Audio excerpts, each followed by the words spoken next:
And in our society here, I don't know about others, there's very strong cases of black magic. Very strong cases of magic and black magic. Do you know how magic can be done to you? Let me explain simply. Because you've harmed someone.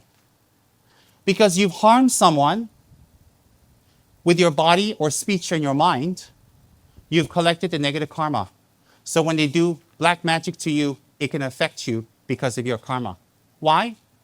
You can do all the black magic you want to the Dalai Lama. He'll still be having his breakfast and watching BBC. Nothing happened. How come when Fat Tsem Rinpoche is having breakfast and someone sends black magic, I go into an epileptic fit? How come? So the magic is the same. The magic can affect you if your negative karma is very strong. So if you try to say, oh, I'm acting this way, or I'm doing this, or I'm doing that because of the magic, if you say that and you want to blame the magic, for normal people who don't know anything, they say, oh, yeah, could be. But for people who know, they'll say, no, it's your fault. Why is that? You must have done something for someone to do magic to you. And then if you've done something for them to do magic to you, you've gotten the negative karma. So the negative karma is very strong that when someone sends magic, on the basis of your negative karma, the magic can come to you. Does everybody understand? Example, you can all send magic to great meditators, forest monks in Thailand. You can all send magic. You cannot harm them. They don't have the karma to be harmed. They didn't harm you, so if you send magic to them, you cannot harm them. Why? There's no karma to be harmed. Everything comes from karma. Every single thing comes from karma. Therefore, if you don't have the karma, how? So if you run around telling people, oh, I act like that, I talk like that, I do like this, I do like that, forgive me, it's not me, it's magic. If you're with retarded people, they say, yes, it's magic, not your fault. But if you're with smart people, or if you graduated from the TKL Institute of Alternative Arts, then no one's going to believe you because you have a certificate of wisdom. Yes.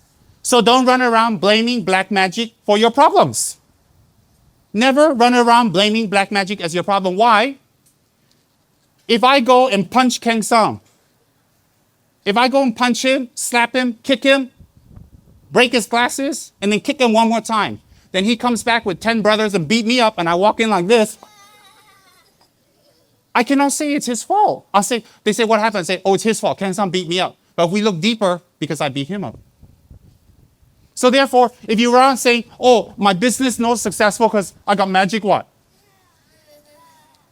Oh, my business failed for the 20th time because I got magic what? Give me more money. You know how many times I heard that from people? When I hear them, I think to myself, can I not have my monk vows for 10 minutes so I can beat them?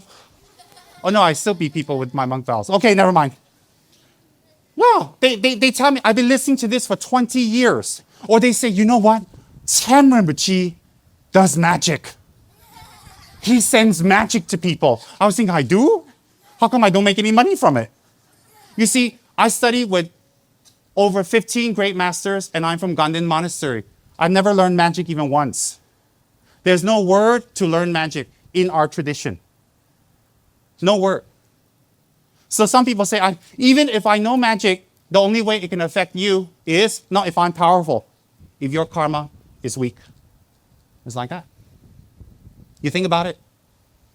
So if you want to run around blaming your failure on black magic, you want more money because black magic failed you, or you are selfish, or you're erratic, or you're silly, or you got a big mouth and you are a loser, and you want to blame magic, you can do that if nobody knows what you're talking about, but that's even short term.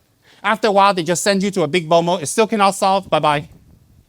What's my point? My point is simple. You lost. You can get magic because you harm people. Because you have harmed people, you can get magic. So you don't blame others for your failure. Why? Because magic is just a part of the whole story. So hence, if you do your Dharma protector practice well, you can block all magic and protect yourself from all magic. How? Number one, appreciate your mother and father. Don't use them. Number two, appreciate your friends. Don't use them. Number three, talk well. use your speech to benefit others. Number 4, use your body to benefit others. Then if you do any Dharma protector practice, such as Bendin Hamo, Mahakala, Kalarupa, Veshavana, Setrap, any of these, it will have more effect. Why? They are called Dharma protectors, not ego protectors. If they are ego protectors, the more bad things you do, the more they help you. Since they're Dharma protectors, if you do bad thing, you got bad motive, you got bad action, and you got bad intent, they cannot help you no matter how much pujas you do. You can sit in a monastery, hit the drum, and chant to them for 10 years. Please help me get more money so I can use people. Please help me get more money so I can get girls. Please help me get more things so I can take advantage of people. You can hit the drum all you want. Nothing will happen. Nothing. Nothing at all will happen. Why? They're Dharma protectors. They're there to protect you to do good things, not bad things. All right? So if you go to Setrap's puja every week, good for you. The monks do Setra puja every single day in the monastery. Good for you, but do it all the way. Don't do part and don't do the other part. For example, if you know how to drive but your eyes is closed, you're going to have an accident. Simple.